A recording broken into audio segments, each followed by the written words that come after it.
Hello guys, welcome you all. Question number 18 solve करते हैं। Second last question of the chapter number 39 exercise का। ठीक है, देखो क्या बोला है। फिगर में एक typical circuit for low pass filter दिया हुआ है। ठीक है, लो पास फिल्टर क्या होता है मैं इसका मतलब बताता हूँ। लो पास फिल्टर मतलब ये होता है कि अगर आप लो फ्रीक्वेंसी के एसी वोल्टेज का इनपुट दोगे तो जो आउटपुट आता है वो अच्छा खासा आता है। ठीक है, लेकिन अगर आप हाई फ्रीक्वेंसी का इनपुट दोगे तो जो आउटपुट वोल्टेज आता है वो बहुत कम आता है। फिर से बोल रहा हूँ, देखो लो को पास करने वाला फिल्टर, यानी कि लो फ्रीक्वेंसीज के अगर वोल्टेज को आप इनपुट के रूप में दोगे, जैसे मान लो इसको मैं एक सिंपल डायग्राम बनाता हूँ, इसको है ना ब्लॉक डायग्राम। यहाँ पर आपका इनपुट वोल्टेज है, यहाँ पर आपका आउटपुट वोल्टेज है। ठीक है, ये क्या है, लो पास फिल्टर है। ये वी इन हो गया, ये वी आउट हो गया। ठीक है, अब ये वी इन ये कैसा सोर्स है, एसी इनपुट है ये। ठीक है, एसी इनपुट है। अगर इसकी फ्रीक्वेंसी बहुत ज़्यादा रहेगी तो जो आउटपुट रहेगा वो बहुत कम रहेगा, आउटपुट वोल्टेज जो है वो बहुत कम रहेगा। और अगर फ्रीक्वेंसी इसकी कम रहेगी तो जो आउटपुट वोल्टेज है वो ज़्यादा रहेगा। इसीलिए इसको लो पास फिल्टर बोलते हैं, क्योंकि ये लो फ्रीक्वेंसी वाली वोल्टेज के करस्पॉन्डिंग आउटपुट अच्छा देता है। ठीक है, इसीलिए इसको लो पास फिल्टर बोलते हैं। और ये चीज़ आप डिटेल में इलेक्ट्रिकल इंजीनियरिंग में पढ़ते हैं, इलेक्ट्रिकल एंड इलेक्ट्रॉनिक्स इंजीनियरिंग में भी पढ़ते हैं, बेसिक इलेक्ट्रिकल इंजीनियरिंग में भी पढ़ते हैं। सब कुछ कॉलेज में जब आप इंजीनियर बन जाओगे, IIT एंड NIT बन जाओगे, तब ये सब आप पढ़ोगे, है ना। तो बेसिकली ये इंजीनियरिंग में पढ़ते हैं अपन लो पास फिल्टर, उसका एक इंट्रोडक्शन सा इस क्वेश्चन में आपको दिया गया है। ठीक, अब आते हैं क्वेश्चन में। देखो भाई, वी इनपुट है यहाँ पर, तो मैं एक काम करता हूँ, इसको सिंप्लीफाई करने के लिए एक यहाँ पर ऐसा AC बना देता हूँ, AC सोर्स। ठीक है, और वी इनपुट देखो 10 मिली वोल्ट दिया हुआ है। ध्यान रखना, जब भी स्पेसिफाई न किया हो हमेशा RMS वैल्यू दी हुई होती है। ठीक है, माने कि ये जो AC सोर्स है उसकी जो RMS वैल्यू है वो कितनी है भाई, 10 मिली वोल्ट, है ना, 10 मिली वोल्ट, ये समझना है। अब एक काम करो, इसको फिलहाल भूल जाओ, इन दोनों वायर को भूल जाओ। ठीक है ना, मैं एक काम करता हूँ, एक बार फ्रेश सर्किट डायग्राम बनाता हूँ इसका। ये रेजिस्टेंस हुआ अपना और ये अपना कैपेसिटर हुआ। कैसा सर्किट है भाई, ये RC सर्किट है। ठीक है, रेजिस्टेंस की वैल्यू को मैं R लिख रहा हूँ अभी के लिए, और कैपेसिटर के रिएक्टेंस को मैं X लिख रहा हूँ, X से C लिख दिया। ठीक, अब इसमें क्या बोला है कि इन दोनों पॉइंट में से आउटपुट को रिसीव किया जा रहा है, तो बेसिकली इन दोनों पॉइंट के बीच में वोल्टेज वही होगा जो कि कैपेसिटर के अक्रॉस वोल्टेज होगा। ठीक है ना, तो मैं जो कैपेसिटर के अक्रॉस वोल्टेज निकाल पा गया, मैं आउटपुट वोल्टेज निकाल लूँगा। ठीक है ना, मेरा काम क्या है, कैपेसिटर के अक्रॉस वोल्टेज निकालूँ, वही क्या है, आउटपुट वोल्टेज है। ठीक है, ये कॉम्प्लेक्स सी सर्किट बना रखा है, मैं उसको थोड़ा सा सिंप्लीफाई कर दिया हूँ। ठीक है भाई, चलो अब हाँ ठीक है, आगे पढ़ते हैं। Find the output voltage for V is equal to 10 kilo hertz, 100 kilo hertz, 1 mega hertz, 10 mega hertz. बोला है कि आउटपुट वोल्टेज निकालो, और जो सोर्स जो इनपुट है, इनपुट की फ्रीक्वेंसी को बदलने की बात कर रहा है। बेसिकली इनपुट की फ्रीक्वेंसी को बढ़ा रहा है, 10, 100 किलो हर्ट्स, फिर 1 मेगा हर्ट्स, फिर 10 मेगा हर्ट्स। ठीक है, और अपने को ये नोट करना है कि जैसे जैसे फ्रीक्वेंसी बढ़ेगी इसका जो आउटपुट वोल्टेज है वो कम होता जाएगा। अब देखते हैं वो कैसे हो रहा है। ठीक है, तो मैं अब ये वैल्यूज़ को आखिरी में पुट करूँगा। वैल्यूज़ को अभी से पुट करूँगा तो खाली कैलकुलेशन में ही डूब जाओगे, वो गधों वाले काम नहीं करना है। ठीक है, मैं इसको सिंपल VRMS काम लिख लिया। ठीक है, तो सोचो इस सर्किट में I कितना रहेगा, IRMS इस सर्किट में बहेगा VRMS अपॉन इंडक्टेंस। ठीक है, सॉरी इम्पिडेंस। और इम्पिडेंस क्या होता है भाई, इम्पिडेंस होता है, ये RC सर्किट है तो R square plus reactance of the capacitor का स्क्वायर। ठीक है, ये हो गया अपना IRMS।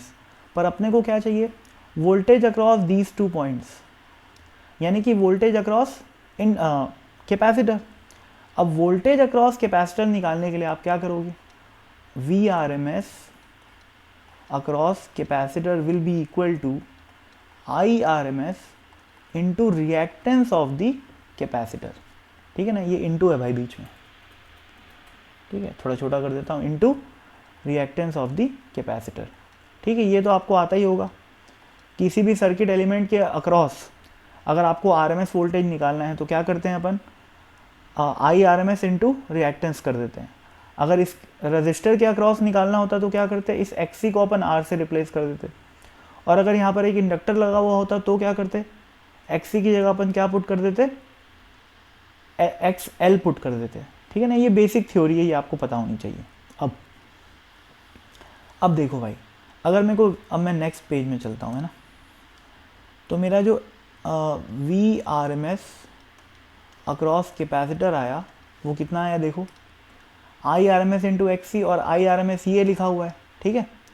तो आई आर एम एस की जगह में क्या लिखा, वी आर एम एस जो कि इनपुट है, ठीक है, upon R square plus X C square, ये आ गया मेरा I R M S into क्या,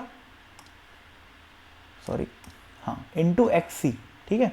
तो एक्स सी को इंटू कर दिया ये। अब देखो भाई, डिनोमिनेटर में से मैं एक्स सी को बाहर निकालूंगा, ठीक है, डिनोमिनेटर में से मैं एक्स सी को बाहर निकालूंगा, एक्स सी को बाहर निकाला जैसी, तो मतलब एक्स सी अंदर स्क्वायर में है, बाहर निकालूंगा तो स्क्वायर रूट लग के वो एक्स सी बन जाएगा, और अंदर क्या बचेगा, आर बाई एक्स सी का होल स्क्वायर प्लस 1, ठीक है, और यहाँ पर एक एक्स सी है, ये कट गया, ठीक है। अब देखो भाई, ये क्या बन जाएगा, ये बन जाएगा वी आर एम एस जो कि इनपुट वोल्टेज है अपॉन आर इंटू एक्स सी, क्या होता है आपको पता होना चाहिए, एक्स सी होता है 1 upon omega C. Reactance of the capacitor कैसे निकालते हैं, 1 अपॉन ओमेगा सी से, तो 1 अपॉन एक्स सी क्या हो गया, ओमेगा सी हो गया, तो आर ओमेगा सी का होल स्क्वायर प्लस 1, ये क्या निकाला हूँ मैं, ये है V R M S across capacitor, जिसको इस क्वेश्चन में आउटपुट वोल्टेज का नाम दिया गया है। यानी कि आउटपुट वोल्टेज की इक्वेशन सिंपल क्या बन गई, ये बन गई वी आउटपुट, एक लाइन में बोलूँ तो, ठीक है। अब इसको चेक कर लो भाई, जैसे अपने को वी आर एम एस की वैल्यू क्या दी हुई है, वी आर एम एस अपने को दिया हुआ है, वो तो फिक्स है ना, 10 मिली वॉट है वो, तो 10 इंटू 10 का पावर 3 लिखेंगे अपन वी आर एम एस की जगह, ठीक है। आर की वैल्यू देखो, क्वेश्चन में यहाँ पर थोड़ा सा मिस प्रिंट है ना, मिस प्रिंट कुछ ऐसा है कि यहाँ पर किलो वॉट लिख रखा है, ठीक है, ये किलो ओम लिखा हुआ है, एक्चुअल में ये किलो ओम है। मेरे पास जो वर्जन है एस सी वर्मा का, उसमें मतलब जहाँ से मैं इसको उठाया हूँ उसमें गलती से किलो वॉट लिखा हुआ है, पर वो है किलो ओम, ठीक है, तो कंफ्यूज नहीं होना। तो आर की वैल्यू क्या हो गई, 1000, किलो ओम मतलब 1000, ठीक है। अब यहाँ पर मैं लिमिट्स यूनिट्स नहीं लिख रहा हूँ क्योंकि एसआई में है, ठीक है। मिली वोल्ट था तो उसको मैं वोल्ट में कन्वर्ट कर दिया हूँ, आर को मैं किलो ओम में था तो ओम में कन्वर्ट कर दिया हूँ। ओमेगा की वैल्यू क्या लिखोगे भाई, 2 पाई एफ या फिर 2 पाई न्यू, और देखो न्यू की वैल्यू क्वेश्चन में क्या क्या दे रखी है, 100, एफ और न्यू एक ही होता है भाई, है ना। कई बार फ्रीक्वेंसी को एफ से डिनोट कर देते हैं, कभी कभार एफ से, कभी कभार न्यू से रिप्रेजेंट कर देते हैं, कोई खास बात नहीं है। तो अगर मैं फर्स्ट क्वेश्चन की बात करूं, चलो अभी तो एक जनरलाइज फॉर्म में रखते हैं, ठीक है। Omega is equal to 2 pi F हो गया, और सी की वैल्यू अपने को क्या दे रखी है, सी की वैल्यू दे रखी है 10 नैनो फेराड, तो 10 इंटू 10 का पावर -9 फेराड है, ठीक। अब देखो भाई, ये और ये तो कांस्टेंट है, ठीक है, तो मैं इसको रखता हूँ यहाँ पर अगले पेज में। क्या आएगा देखो, वी आर एम एस की जगह V output is equal to V R M S, यानी कि 10 इंटू 10 का पावर -3 अपॉन अंडर रूट में क्या क्या चल रहा है भाई, देखो आर इंटू ओमेगा यानी कि 1000 इंटू ओमेगा यानी कि 2 पाई एफ, है ना, 2 पाई एफ, वी म्यू लिख दो या एफ लिख लो, बात एक ही है भाई, मैं एफ लिख रहा हूँ, मेरे को एफ पसंद है, ठीक है। ओमेगा की जगह 2 पाई एफ लिखा, सी की वैल्यू कितनी है, 10 इंटू 10 का पावर -9 यानी कि 10 टू द पावर -8, ठीक है। ये क्या हो गया, आर ओमेगा सी लिखा गया, इसका स्क्वायर लिखा हुआ है, इसका स्क्वायर प्लस 1। अब 4 चीज़ें दी हुई हैं यहाँ पर, फ्रीक्वेंसी की वैल्यू 4 बार क्या क्या दे रखी है अपने को, कहाँ गया यार, हाँ 10 किलो हर्ट्स यानी कि 10,000, ठीक है। उसके बाद क्या दे रखी है फ्रीक्वेंसी वैल्यू, ये हो गया F1, ये हो गया F2 मान लेते हैं इसको। 1000 किलो ओम मतलब क्या हो गया 1 लाख ओम, 1 लाख हर्ट्स है ना, हर्ट्स भी ऐसा यूनिट होती है, ठीक है। F3 क्या है अपना 1 मेगा हर्ट्स, मेगा मतलब क्या होता है 6 जीरो, 4 5 6, ठीक है। उसके बाद F4 की वैल्यू क्या दी हुई है 10 मेगा हर्ट्स, तो कितना ज़ीरो आ जाएगा 7 ज़ीरो आ जाएगा, 3 4 5 6 7, ठीक है भाई। तो बेसिकली क्या लिखा हुआ है 10 का पावर 4, 10 का पावर 5, 10 का पावर 6 और ये 10 का पावर 7, ठीक है ना। इन सभी वैल्यूज़ को यहाँ रखते जाओ, जो जो पीछे आंसर दिया हुआ है वो आते जाएगा, ठीक है। और वो आंसर मैं लिख देता हूँ। जब आप F1 इजिकल टू 10 का पावर 4 रखोगे तो आपका जो V आउटपुट आएगा, कैलकुलेशन करना आपका काम है, ठीक है। कैलकुलेटर पकड़ो, कैलकुलेट करो, हाथ से करने की कोई ज़रूरत नहीं, पागल हो जाओगे, इतनी सारी कैलकुलेशन में एक्सपर्टीज़ नहीं लाना है अपने को, है ना। फर्स्ट केस में आउटपुट वोल्टेज आएगा 8.5 मिली वोल्ट, चाहो तो क्रॉस चेक करके देख लेना, बिल्कुल सही है ये, है ना। सेकेंड केस में V आउटपुट आएगा तुम्हारा 1.6 मिली वोल्ट, ठीक है। थर्ड केस में जो आउटपुट वोल्टेज आएगा वो 0.16 मिली वोल्ट आएगा, और फोर्थ केस में आएगा 16 माइक्रो वोल्ट। तो लगातार देखने पे फ्रीक्वेंसी पे बढ़ाने, देखो F1 F2 F3 F4 कौन बढ़ा है, ये बढ़ते क्रम में है।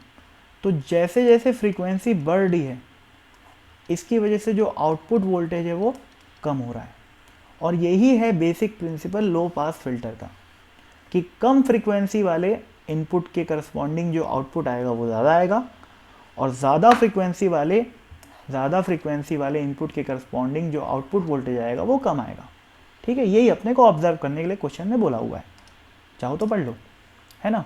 Note that as the frequency is increase the output decreases and hence the name low pass filter, ठीक है भाई। मेरे ख्याल से इतना एक्सप्लेनेशन काफ़ी था, और अगर फिर भी कोई डाउट हो तो मेरे को बता देना कमेंट के थ्रू, मैं उसको क्लियर करने की पूरी कोशिश करूँगा, ठीक है। सो बाय।